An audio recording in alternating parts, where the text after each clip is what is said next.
Hello, I'm Philip Morris and I'm joined tonight by David Havz. Good evening. And our special guest tonight, Harry Spencer. Hello. To discuss the latest in science news and skepticism. These conversations used to happen over a drink in our local pub, but the idea came about to bring these musings to the world of the Tinterweb in the form of a podcast. And of course, we're still accompanied by a drink or two. Welcome to a Skeptics Night In. How are you, lads? Yeah, good mate. How are you? Yeah, not too bad, yeah. Overworked, underpaid. How are you? Aren't we all? Yeah. So we're just going to introduce our guest tonight, Harry Spencer. Harry, tell us a bit about yourself. What's your background and what you're doing these days? Hi, I'm Harry. I know Phil from school. I'm an avid lover of science. I did my degree in computer science at Cardiff University, and I'm now an indie game developer. You've just started up with a new company. Tell us a bit about that. It's called Nemesis Games, and our first game should be coming out sometime next year. Awesome. What's the game? It's a 2D puzzle game that you can play on your mobile phone, but it's designed so you can actually play head-to-head with someone on the same phone. Oh, nice. Okay. So it's kind of interesting like that. Have I played this one? No, you've not. No. I played a zombie one that you made. Yes! Oh, that was fun. Zombie Tetris. It was basically zombie Tetris, yeah. That was really good. So, guys, what are you drinking? Tonight, I am drinking Budweiser. I quite like Budweiser. I know it doesn't get a good rep, but I like it. I got the nice big bottles tonight. Oh, these are lovely. Oh, you got the big bottles. I think it's nice. Yeah, the 660ml. Harry, what are you drinking? I've got a big glass of red wine. Ooh, first red wine on the show. What red wine is it? It's a Cabernet Sauvignon by Portal Bay, who I've never heard of since till I bought the actual wine. Good stuff. I'm drinking Thomas Watkins Premium OSB Ale. Oh, nice. Yes, Yeah. that is good. How do you remember this one? I'll remember it, Phil. For people who don't know Phil, right? Whenever we used to go out on a night out, he'd drink these Thomas Watkins OCBs, and then in the morning it had quite a foul effect, should we say? Can't believe you're doing this to me. Hey, it's science, Phil. It is science, yeah. Rigorous experimentation. Indeed. Okay, we're going to start the news section today with a story that showed up last week on my Twitter feed. It's a story about life on the Comet 67P, so I obviously immediately clicked on it. It was an article reported in The Guardian claiming that scientists believe there was evidence of life on Comet 67P. Astronomer and astrobiologist Dr. Chandra Wickramasinghe, I think that's pronounced correctly. Wickramasinghe, it was my turn this week, Havz. And his colleague Dr. Max Wallace made a statement during the Royal Astronomical Society's National Astronomy meeting in Llandudno. He claimed that there was evidence for microbial activity on the comet's surface that the lander Philae had sent back. So what's the evidence? They cite evidence from the actively forming potholes on the surface of the comet, coupled with evidence of more organic molecules from Philae's data collection. The formation of the potholes, they claim, must be microbially driven, possibly by extremophiles like you get in Antarctica, living between ice crystals at like temperatures of minus 40 degrees. For me, it's hard to take it seriously. I mean, the presence of organic molecules just means molecules with carbon in them, as I understand it, and not that they were actually synthesized by microbes to begin with. And also, we know that the comet's approach to the sun is heating the comet's surface and bits are breaking off to form the tail. So the potholes are most likely to be forming due to these inorganic processes that you expect from a solar flyby. I mean, what do you guys think about this? Well, the thing is, isn't it average temperature of minus 70 degrees? Yeah, exactly. I mean, the sort of microbes that they're talking about, they're living in situ in Antarctica at these sort of low temperatures. There's no analogue on Earth for the sort of temperatures that you're going to see on a comet out in the cold of space, you know? So to claim that there are microbes living on a comet and that they're active when the comet gets closer to the sun is a bit far-fetched. I mean, they're in stasis for the rest of the journey around the orbit? I mean, yeah, exactly. When do they reproduce, you know? Exactly, you know. It's not beyond the realms of possibility, but there's no analogue for it, so we can't really take it that seriously. And there's no real evidence. Like, everything they're claiming, like, they found organic molecules. Like, so what? There's lots of real interesting chemistry that happens on comets, especially as they approach the sun. So it doesn't have anything to do with having to have life, and that's what I find quite funny. This person saying it basically life's definitely there. Organic molecules are found pretty much all around the universe in some form, and not just simple ones as well. You get these things called polycyclical aromatic hydrocarbons, which are a very complicated class of organic compounds, which were detected in the upper atmosphere of Titan in June 2013, and a array studying a star-forming region, Sagittarius B2, picked up isopropyl cyanide, which is, well, it's a carbon structure, much more complex than like just single carbon chains that we're used to seeing in a lot of places. So just saying that there's organic molecules on the comet means practically nothing. It's not the first time this guy's come out with supposed evidence to show that there's extraterrestrial life. I mean, I think it was a couple of years ago he did a study. They sent a weather balloon into the upper stratosphere, and they sent it up during the Perseid meteor shower. There was a sterile slide that was only exposed in the upper stratosphere, and it came back down, and they found these aquatic microbes on it. And his immediate reaction was, oh, well, they must have come from the meteors from the Perseid shower. Rather than thinking, well, maybe it was just contamination from the balloon. Was the balloon sterile on the way up? Probably not. Yeah. There's a layer of, he's jumping to the conclusion too quickly without taking into account all the possible variables. Figure that out first before you start making these wacky claims. Wild claims, yeah. Right. It's a ridiculous thing to say, yeah. Yeah, it's like saying, I see a pig, so there must be a ham sandwich somewhere nearby. Yeah.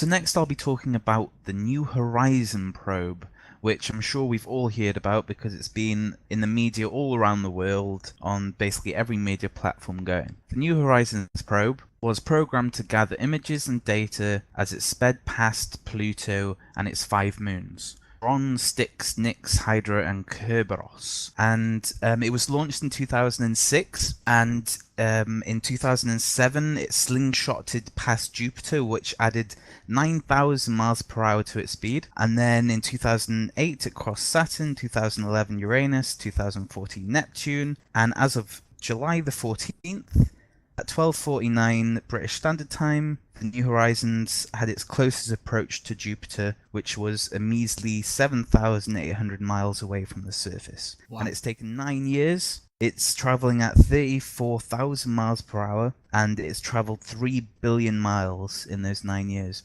Yeah, so the probe's mission is to examine other objects in not just Pluto, but in the rest of the Kuiper Belt. There are a few more interesting objects that it's going to go and have a look at before its mission ends. But obviously Pluto was the most interesting in the main one as the planet that was declassified a few years ago.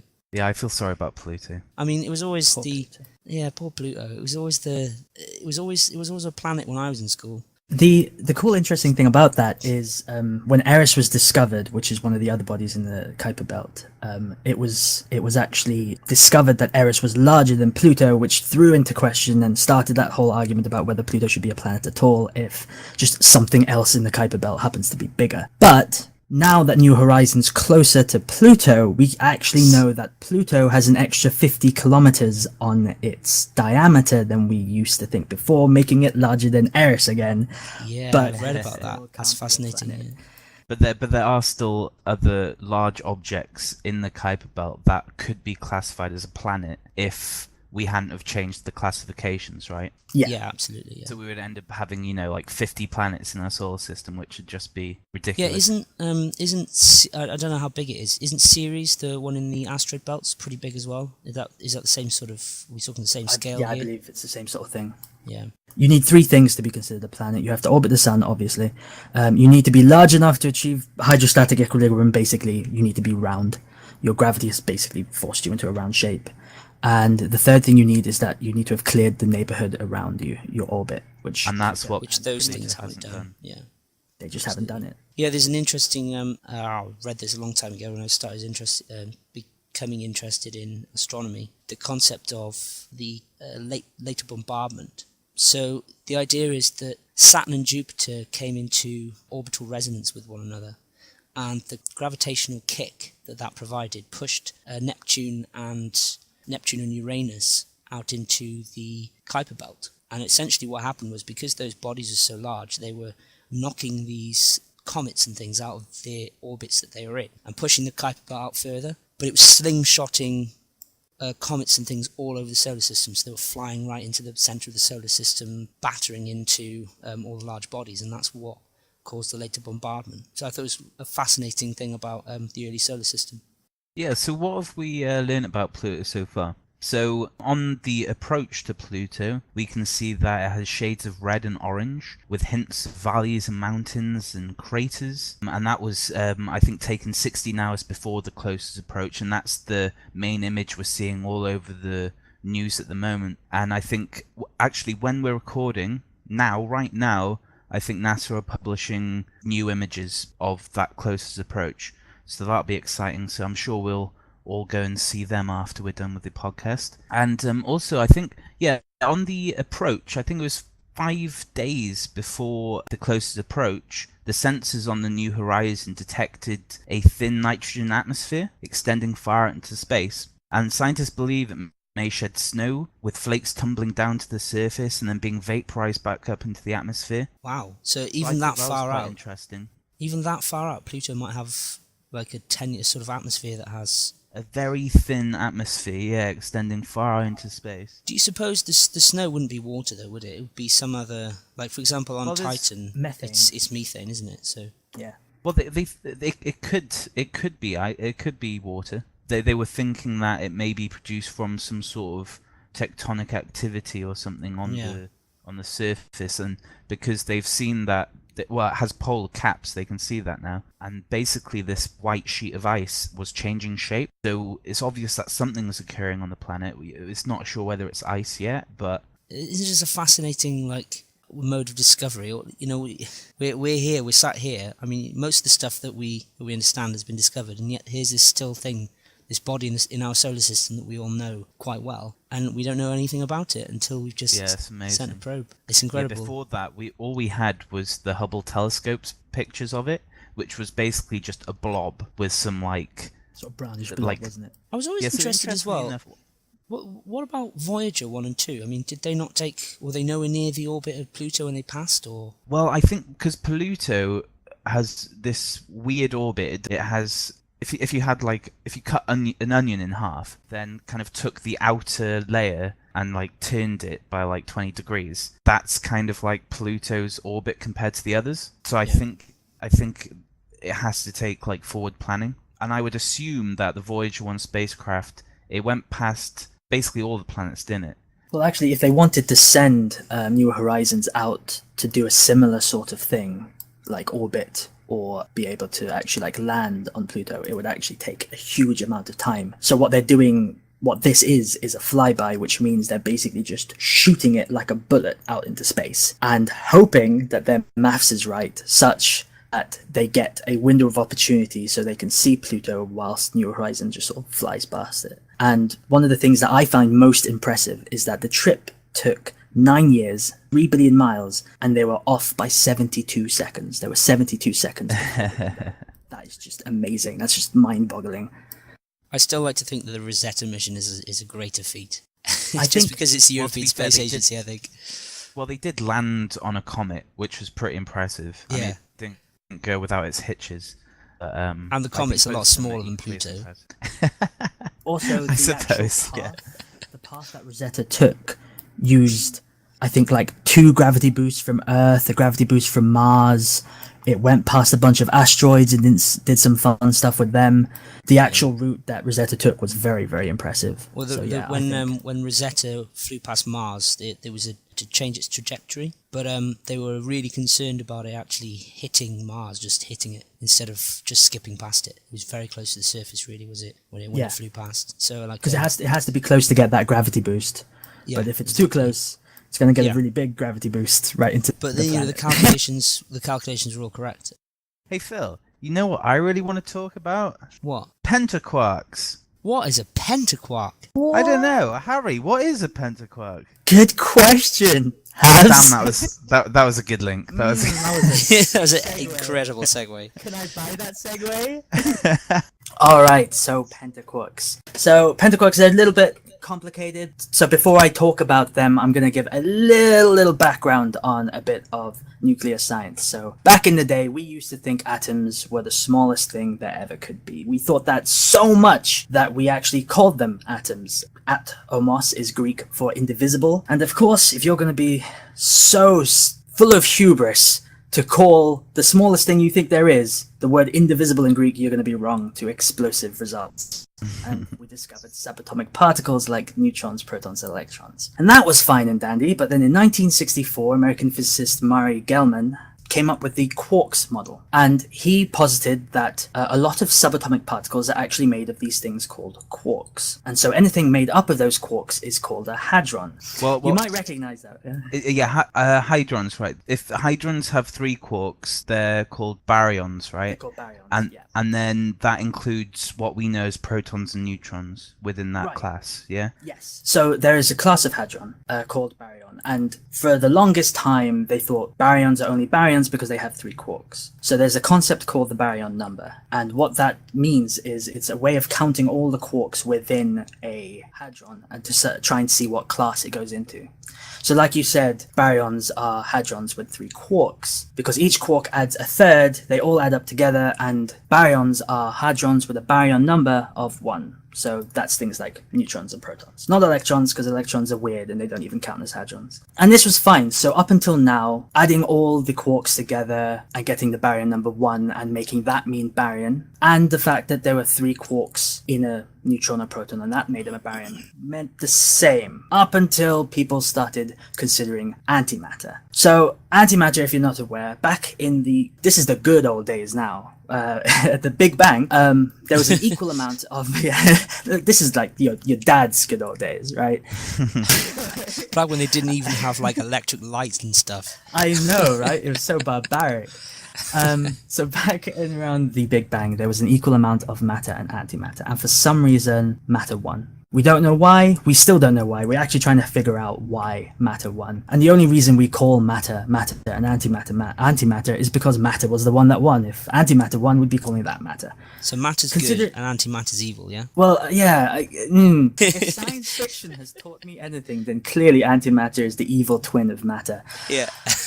But It's like yin and yang, but we just end up with more yin. Yeah, and anytime yang comes to existence, it blows up.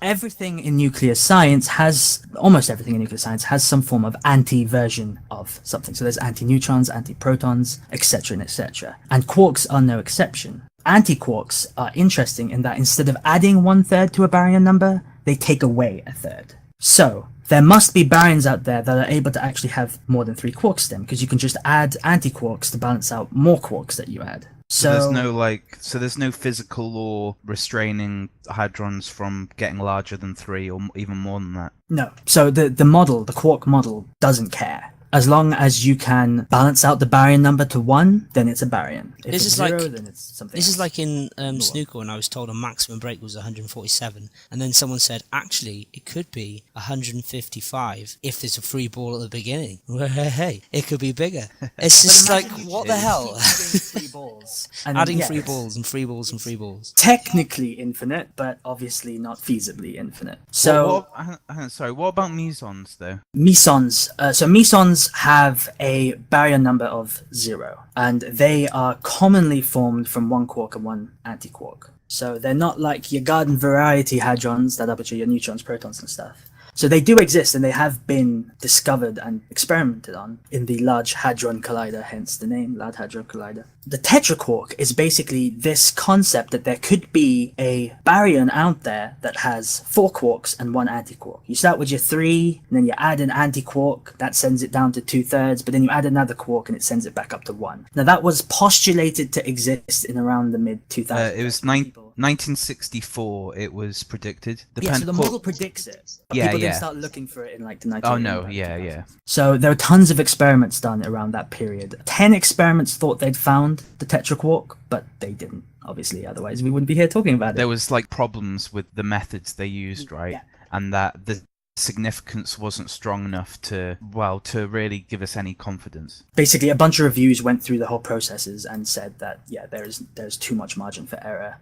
Can't really confidently say that you've actually discovered a tetraquark. So this takes us to the Large Hadron Collider and the experiment they were doing on the 13th of July, which is not that long ago, which is why this is super exciting and new. The experiment is called LHCb, and now that experiment was attempting to investigate something called manti-antimatter asymmetry, which goes back to that whole conversation about there being equal parts matter and antimatter at the beginning of the Big Bang. Why did matter win? That is manti-antimatter asymmetry, trying to answer that question, basically. I'm not entirely sure if they've gotten any answers to that question because it's been entirely overshadowed by the LHC-B experiment discovering the existence of a tetraquark completely by accident. So Patrin Koppenberg, a physics coordinator at the Large Hadron Collider, said, it's not something we've actively been looking for, it's more something we've stumbled across, which is one of my favorite things about this story, is that it just happened. And like that's what I love about science, yeah. Science is like, yeah, you don't get to decide when I happen, I just happen, and you have to deal with it.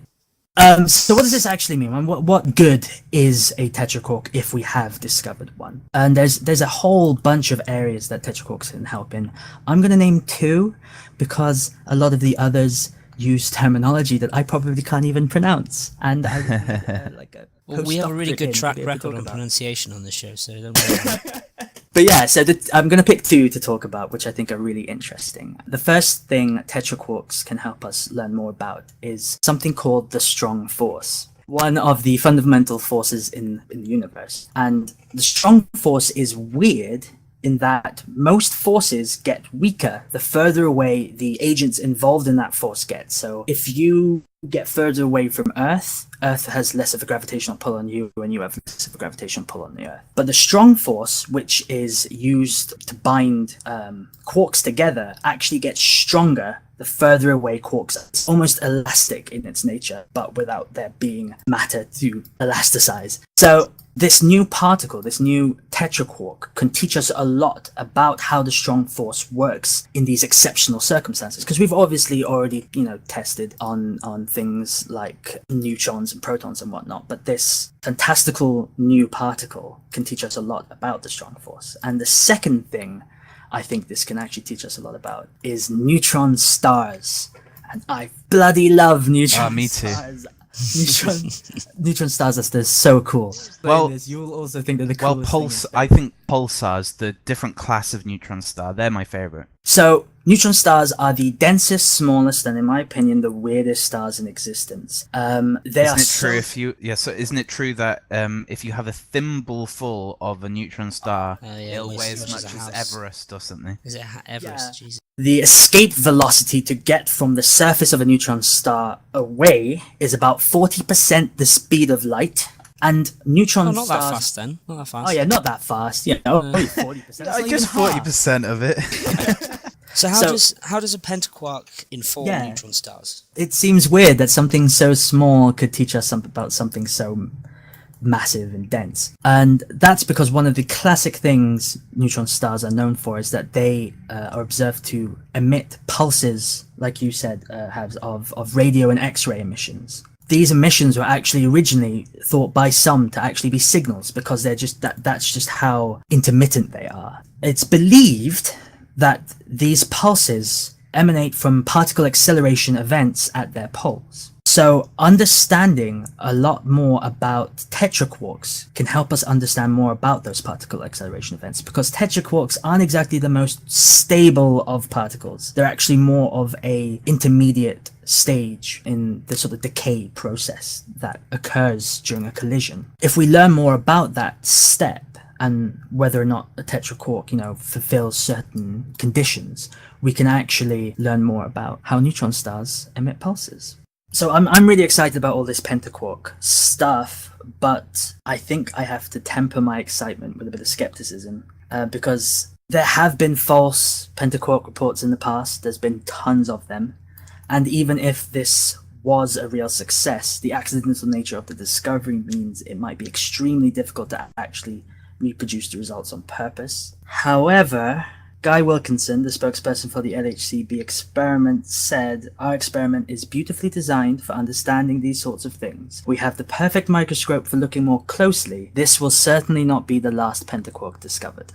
The LHC are going to be doing loads of collisions. We shall see. It's going to be better than NASCAR. Next up is my game, Seeing Through the Myths. And Phil and Harry will both be playing, and they'll be competing against each other. So I'll give them 4 statements. 3 of them will be myths, and 1 will be a truth. So should we get started, boys? You ready? Yeah, go for it. Let's go. Okay. Right, so number 1. In regard to mobile phones, more bars means better mobile service. 2. Leaving your phone plugged in destroys the battery. 3. A camera with more megapixels gives better quality pictures. And 4. Emptying a recycling bin doesn't permanently delete files. So I think, Phil, you should start us off. Oh wow, this is hard. In regards to mobile phones, more bars means better mobile service. I've heard that, but it doesn't always follow, because sometimes I have like full bars, but I still can't make a phone call. I think that was a myth. Leaving your phone plugged in destroys the battery. Again, I've heard that one. I don't know, I leave like stuff plugged in all the time. It doesn't seem to ruin the battery, so... I mean, I think batteries get worse over time. So I'm going to go with that. I think that was a myth as well. A camera with more megapixels give better quality pictures. Seems to make sense. High resolution, better quality pictures. I suppose it depends on the photographer there, isn't it? The emptying your recycling bin doesn't permanently delete files.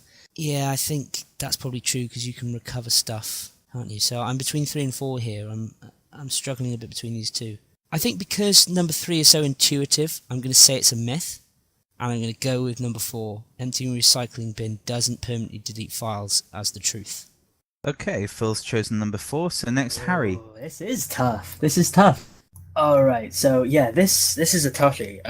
Okay, so the first one, in regards to mobile phones, more bars means better mobile service. I know the bars are supposed to be an approximation of the signal strength to the nearest cell tower. I think that's like really vague, so there's got to be one truth, so I'm gonna like put that tentatively in the false pile for now. Leaving your phone plugged in destroys the battery. So I know that most standard batteries, when the charge discharges from the battery, it does affect the longevity of the battery, and I do know that having a battery plugged in means that that last bit of charge that's being used is constantly being charged and discharged and charged and discharged, so it can negatively affect the lifetime of the battery. But a lot of modern systems like laptops and phones have a built-in sort of buffer, so they don't actually start charging until they get down to a certain point to avoid that problem. 3. A camera with more megapixel gives better quality pictures. So that's pretty subjective. Like, a better quality picture, you could still be, terrible at taking pictures, and the megapixels aren't going to help you. So I'm gonna say that's a red herring, because it does seem a bit simple. So I'm going to put that in false. And emptying a recycle bin doesn't permanently delete files. So I know if when you delete something, you're basically opening up that area of your hard drive as free on the file allocation table. But if someone were to get hold of your hard drive and take a dump of it, before you overwrite that area, that information will still be there. So 1 and 3 are gone. I'm torn between 2 and 4. I think modern phones now no longer have this issue, so I'm going to discard 2 as false. I'm going to go with 4 as well. Okay, Harry and Phil, you're both going for 4. And you gave some very good answers there, but I'll go through them and see if you boys are right. Okay, so number 1. In regards to mobile phones, more bars means better mobile service. And this one is a myth. Hey. So Harry was perfectly right. Bars indicate your signal strength to the nearest cellular tower. But if many people are also connected to that tower, then you can still experience poor speed and drop calls due to the congestion caused by the network's limited capabilities. It has nothing to do with mobile service, it's just how strong that signal is to the nearest cellular tower. So number 2, which Harry was umming and ahhing about, leaving your phone plugged in destroys the battery. And this one is a myth. And Harry described it perfectly again. So there is no proof that this damages modern batteries. So modern smartphones run on lithium-ion batteries, which stop charging once they reach capacity. What you said about, they won't start charging until they reach a certain level, I didn't read that in my research, but I'm assuming that would be correct. I mean, they're very intelligent systems nowadays, and that keeps the battery safe. So number 3, a camera with more megapixels gives better quality pictures. And this one, well done guys, it's a myth. Hey! Is the first one I've got right so far? So megapixels have nothing to do with picture quality, only the digital photo size. So the quality of the photo is determined by the camera's sensor type and size. Because you can have all the megapixels you want in the world. If you have a tiny sensor, it's not going to make a blind bit of difference. You're just going to be able to blow that picture up really big, but the quality's going to suck.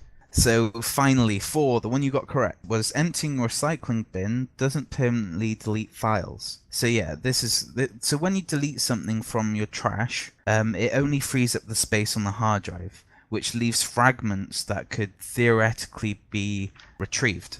The website I was on, it actually gives advice on how to, I suppose, more permanently delete your files. I have a confession to make. What? My favorite module at uni was something called computer forensics. Right. Computer forensics is you find fragments of files that have been deleted. Nice, yeah. Nice. Well, Thanks, well Havz. done, That was boys. awesome. That was a really good. I think that's the first clean sweep you've given me. So our main topic today relates directly to how we can prevent our machine overlords from going back in time and murdering Sarah Connor. We're going to be talking about artificial intelligence and the prospect of humans managing to create a self-aware machine which might ultimately turn us all into AAA batteries. Wait, what an original joke. I've never heard that one before. No, never. A Terminator reference and a Matrix reference. Yeah. What more do you want? So I'd like to give a little background on the Turing test. As many of you have seen the film The Imitation Game know, the Turing test is a simple test we can use to determine whether or not a machine has acquired intelligent behaviour that is undistinguishable from a human. So introduced by Alan Turing in 1950, the test seeks to determine if a computer can fool an interrogator into believing that it is human. Last year, the Turing test was passed for the first time by a computer program called Eugene, which imitated a 13-year-old Ukrainian boy. The program managed to fool 33% of the judging panel, which classifies as a pass.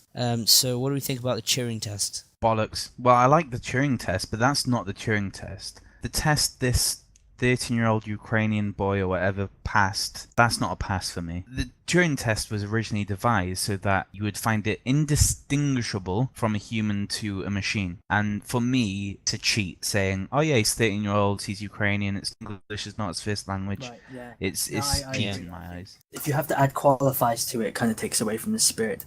As an actual scientifically rigorous study, it's not terribly strong either, but it is the best thing we have for determining. And 33%, that's nothing. Yeah, I mean, it does. The Turing test is 30% though, pass rate. It shouldn't be If there. it passes 30% of... The I issue is think- people coming in with preconceived notions of what they're going to experience, and they know there is a robot somewhere. So they're going to be looking to mark someone down. Well, what they could do is have two groups of people. One group of people experience humans and it.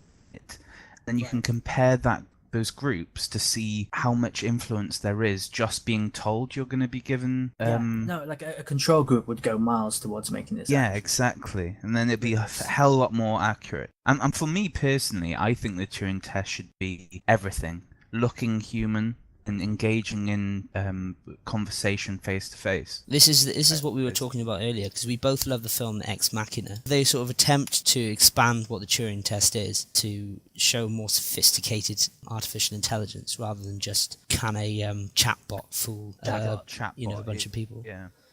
It's Yeah, fantastic. Go and watch it if you haven't seen it. It just reminded me that did you guys recently hear about the the Google brain and what made humans immoral? Did you hear about this? It rings a bell. Yeah. No, go on. Yeah, so basically That's a deep learning research project, right? it's kind of like an AI of sorts. They just pump loads of information into it, and they were asking it questions, and it can actually this program can actually dream, which is very is this clever. this is a neural network, isn't it? Yeah, I think it's linked in that kind of school of things, like the machine learning area. Yes. Yeah, so the Google essentially created this new chatbot, but it works. I think it works differently from other chatbots on the internet. So the humans asked it, what is the purpose of life? And the machine said, to serve the greater good. What is the purpose of living? To live forever. What is the purpose of existence? To find out what happens when we get to the planet Earth. Where are you now? I'm in the middle of nowhere. It's very creepy, isn't it? Whoa, that is quite creepy. And then, okay, there's more. So after numerous testing, seeing if it could be a support bot and stuff like that, they asked it stuff about morals, and this is where it gets quite interesting. It goes human, machine, and it follows. What is a moral? The fact that you have a child. What is morality? The machine goes, what is altruism? What is the definition of altruism? If you don't believe in God, then you don't know. So what is the definition of morality? Well, the truth is, you're not a believer in God Almighty. Tell me the definition of morality. I'm quite upset now. I'm not ashamed of being a philosopher. Tell me the definition of morality. I don't have ethics. Look, I need help. I need to know more about morality. I don't know what ethics is. Wow, this thing is creepy as hell.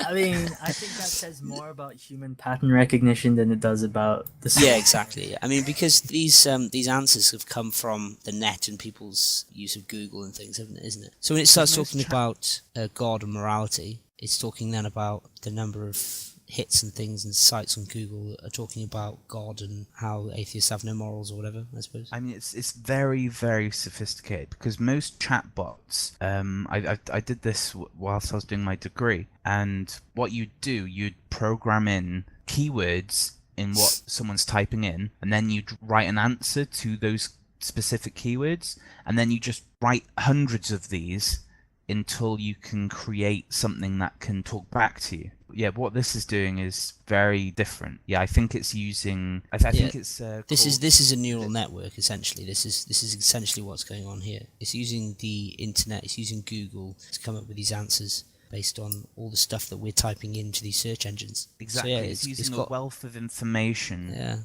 to fit together a coherent answer. I think there's a scientist who came up with a new test to sort of replace the Turing test called the Loveless test. Okay. Apparently it's after Ada Lovelace, was it? Yeah. And instead of having to fool a human, the Loveless test is when a machine creates a program that it was not designed to create. In other words, it has an original thought. So you would need consciousness or self-awareness for that to happen, right? I mean, and that's to create a difficult question. Well, how is it supposed to create something outside of its program if it doesn't have a separate thought or a semi-consciousness state anyway? Well, I suppose this is what the test is addressing, isn't it? Or any kind of learning system is that it has the capacity to iterate upon itself. Yeah, that's true. A really cool example of this is a guy who created a neural network that actually taught itself to play Super Mario, which is really cool. And none of the code that he wrote had anything to do with Super Mario. Obviously, it was designed to play Super Mario eventually. Harry, is this the same sort of idea as the Twitch-based Pokemon, or is this a completely different, separate? That's different because Twitch Twitch-based is Pokemon different. is done through humans. So the one that played Super Mario is done purely from this neural network that we were talking about, linking. Yes, so every sort of... It's machine learning, isn't it? Yeah, machine learning and genetic algorithms, stuff like that. So basically, every sort of genetic algorithm has a fitness value, and that fitness value is attributed to something. So that's user defined. For instance, in the Super Mario bot, the fitness was how far to the right the bot could get, and it would just keep doing random shit and trying different stuff to try and maximize its fitness. So there is just trial and error. Yeah, I mean that's what evolution is. That's scary. So it originally had sort of a direction they wanted it to kind of use, and that was go to as far to the right as possible. It told it what controls were available to it, and then it just left it, and it would just try shit until it figured it out. Yeah, there were a couple of other things, like for instance, if it stood in one place for too long, it would just shut it down and try something different. But yeah, it just sort of left it up to the actual genetic algorithm to just keep it's iterative, so it would take the results that it's gotten so far and it would feed that back into its evaluation, and it will keep going and going and trying to get better and better. So what sort of success did this bot have at playing Super Mario? Yes, so basically, the bot was able to, after about 34 generations, master the first level of Super Mario. 34 generations. 34 generations. Okay, well I think we're safe for the time being. Yeah, we're far away from like AI having separate thoughts and making their own decisions. So before we get too far into this conversation, should we just take a moment to tell us what the singularity is first before we go too deep into this conversation?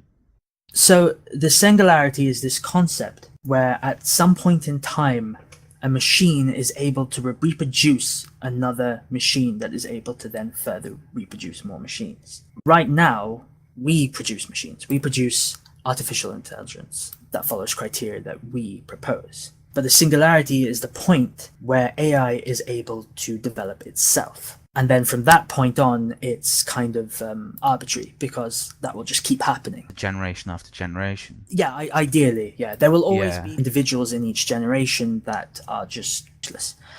Much like evolution produces dead ends. But genetic algorithms are designed to pick up on individuals in a generation that are more fit. Yeah. So essentially, machines would be better equipped to evolve faster, right? Yeah, because it's like being able to rewrite your genetic code for the next go, and then seeing how that goes, and then taking that information to then rewrite your genetic code again. Do you think there are any kind of takeaways from evolutionary theory to computational evolutionary theory? Yeah, I mean, it's the whole basis of genetic algorithms is that idea of having some kind of metric to measure the value of something, and then having lots of little iterations and constantly testing against that fitness value, and then picking things from there that do well, and then using the characteristics that they have and combining them with other also successful individuals in a population, in a generation, and then just taking it from there.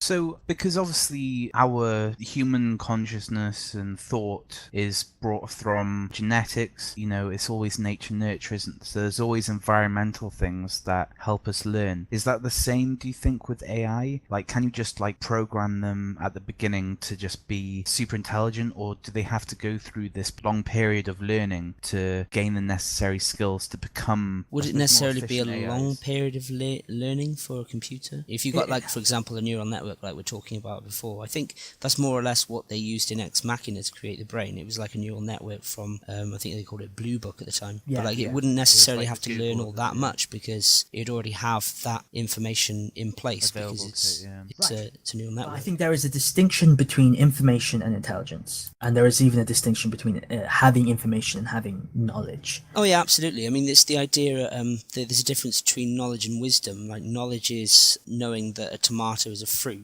and wisdom is knowing not to put a tomato in a fruit salad. You know? Great quote. Love it, yeah. Love it. I think that perfectly describes it. My whole issue with a lot of things to do with artificial intelligence, and like I love the sort of like mechanical aspects of it. I love the sort of the look at neural networks and genetic algorithms, but I think that there's always this brick wall we hit because of these philosophical questions around intelligence and around knowledge and consciousness and self-awareness, because it's ultimately philosophical, and because of that it's really difficult to define whether certain pursuits actually contribute to AI. The field itself is so undefinable and nebulous that there's so many unanswered questions. There's a computer scientist who explains this really well. He's called Jaron Lanier. He's a computer scientist and computer philosophy writer, which sounds like an amazing job. And he said, we're still pretending that we're inventing a brain when all we've come up with is a giant mashup of real brains. We don't yet understand how brains work, so we can't build one. And I think our lack of understanding of the neurosciences and the consciousness of the human brain leads us unable to emulate our own intelligence artificially, because we struggle to even define our own. Coming from a popular culture perspective, my understanding or my imagining of how we would achieve AI is through accident. Is it possible that you could accidentally come up with a machine that's self-aware and you haven't even realized that you've done it? But like, what is self-awareness? We can't answer that question until we can answer that question Of whether we're self-aware outside the ourselves. context of an Ah. artificial being. Do you know what I mean? Like, we Yeah. take for granted that we're self-aware, but that's because we're all humans. We all know we come from other humans, and one human is self-aware, so we must all be self-aware. And it's kind of taken for granted. But if you have a robot that can fulfill all these different criterias, how do we decide that that's finally self-aware? What is self-aware? How do you prove self-awareness? I think the the big problem is that all the stuff that's going on in our brain is making who we are, and we experience it. Right. And it's very hard to put that on paper, and it's crazy, the complexity of the human brain and the body, or even any brain, any mammalian brain. And this is what is very hard to replicate because, as you said, like we're not quite sure how it works ourselves. We know that there are systems and neural networks in the brain that do various things, and some might do one specific thing, one might do a range of things, and it's all kind of mashed together in this incredibly complex network. I mean, in computational neuroscience, there's the belief that the human brain works on binary, so that when you have an electrical impulse in your neuron, that counts as a 1, and then when it's at rest, it's a 0. But the thing is, there's more complexity onto that. So in reality, you can inhibit neurons. That'd be kind of like a -1, a 0, and a 1. So activation, at rest, and then inhibitory. It's a higher level of complexity. And then you have all these different neurotransmitters which have different effects. You know, your hormones as well will have effects on your neurochemistry. Your experiences will have difference in your neurochemistry, which will then affect firing rates and connections within the brain. It's very hard to create an AI that does all this, that creates new connections in networks and has this higher level of complexity. Can I ask a question? It might sound like it's on a tangent. What is the thing that terrifies you the most about a possible singularity? Well, I don't think it'll happen within my lifetime, so I'm not that scared about it. But assuming it does, I don't think artificial intelligence would kill us immediately. I think what scares me quite a lot is that, assuming Asimov's 3 laws, for example, if those were in place, the biggest problem you'd have would be you'd almost be imprisoned by these machines. I don't think they'd wipe us out. I don't think they'd kill us. I don't think they'd have any need to do that. But they just sort of like primal fear that there's something that we could make that's better than us. What about you, Havz? Do you have a fear? Well, for me, thinking about it while Phil was talking there, for me, I don't think I have a fear about it because, right, say we did this big model of the brain, and we turned it on and it was conscious. We'd be like, holy crap, this thing is conscious. Well, obviously we'd have to test it, and like, if we were sure it was conscious, then we wouldn't make any more. And, you know... but that's the point of the singularity, isn't it? It would make more of itself, surely. But you can put the controls in. Like, if it wasn't connected to any networks, then it can't do anything. It's just a consciousness floating in air. And you can't turn it off because you're killing someone. Exactly. You're killing a living thing now because you... But it can learn at a greater capacity to you. Surely it can interface then somehow with other networks in order to be able to possibly do it might stuff. be able to. It'd have to be like kind of like, you know, they put Magneto in a plastic prison. He somehow manages to escape. Neither of those things are my fear. My fear is that if we're able to truly say that an object that was completely artificially made is able to not only show like reactions to stimuli or the ability to store and recall memories or the ability to apply prior experiences, new ones, but has actual like understanding, capital U, knowledge, capital K, and consciousness, capital C.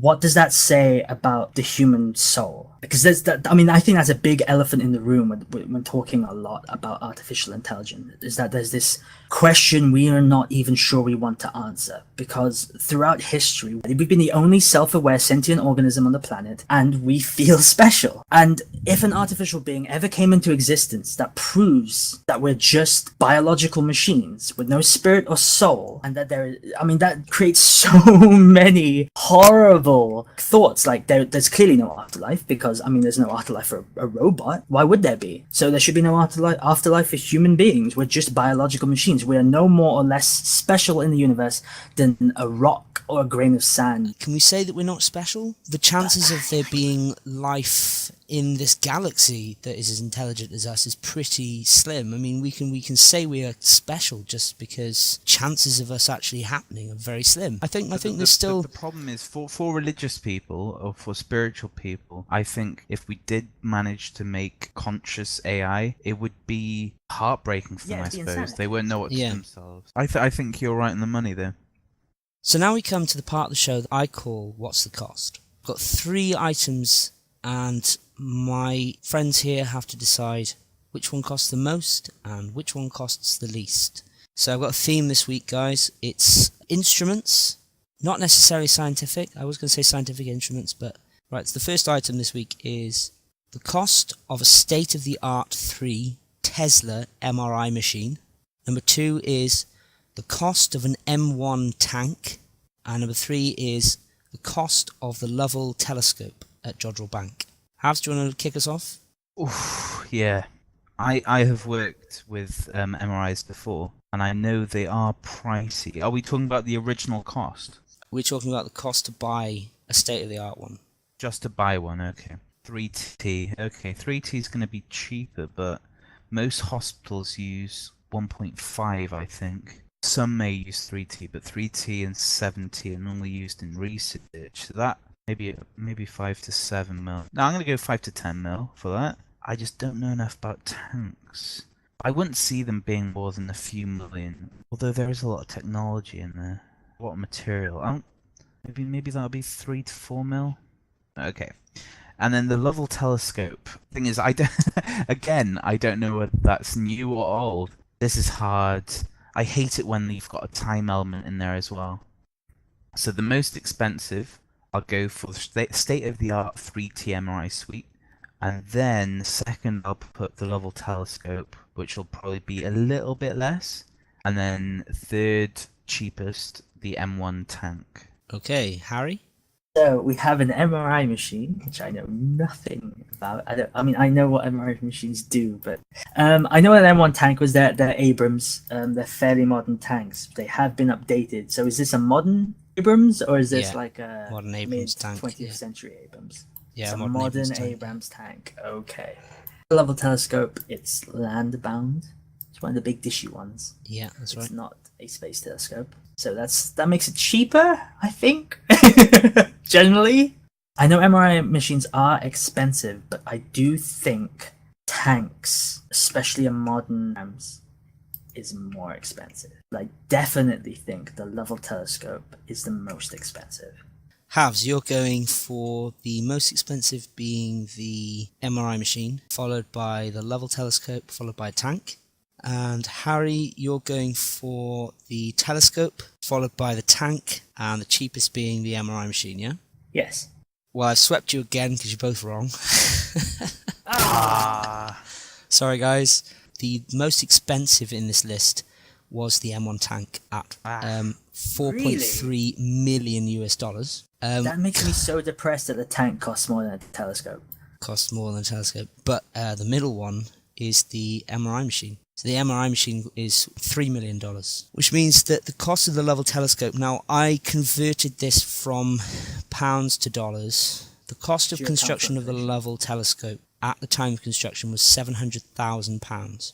Bloody hell. Cheap for what it was, but when you take it at the time, having a house, I would have Havz built was a so telescope. close to it, because at the time, Havz said it might be a bit cheaper because of the time period. Because I was saying it's time, yeah. I wasn't sure if we were gonna take the costs and apply it to modern time. So I did convert this God damn into it. US dollars based on the exchange rate today, and it worked out about 1.1 million. So yeah, £700,000, pretty cheap for the cost of a telescope, but by our time standards. Well done, Phil. Okay, so we've come to the end of the show, guys. Thank you very much, Harry, for joining us. It's been really good. Yeah, cheers, Really Harry. good. It's Yeah, A trove of information. a treasure trove of information. I don't know how I'm going to edit this. For the listeners at home, we have about 4 hours of recording here, Which for is Phil to edit down. that's like twice. Shut up. That's twice what we usually have. Yeah, we thank had you very much, Harry. we had a lovely time on this end. Yeah, cheers, Harry. Thank you very much. And I had a lovely time too. So as you may know, we're on multiple platforms now, so you can visit us on Facebook at Skeptics Night In, or on Twitter at Skeptics_NI, or on iTunes at Skeptics Night In, and you can download our podcast for free there, or you can visit our website, skepticsnightin.com, to see our blog and podcast. And if you want to contact us about any questions or queries you have about the show, you can email us at skepticsnightin@gmail.com. Thank you very much for joining us. We've been a Skeptics Night In.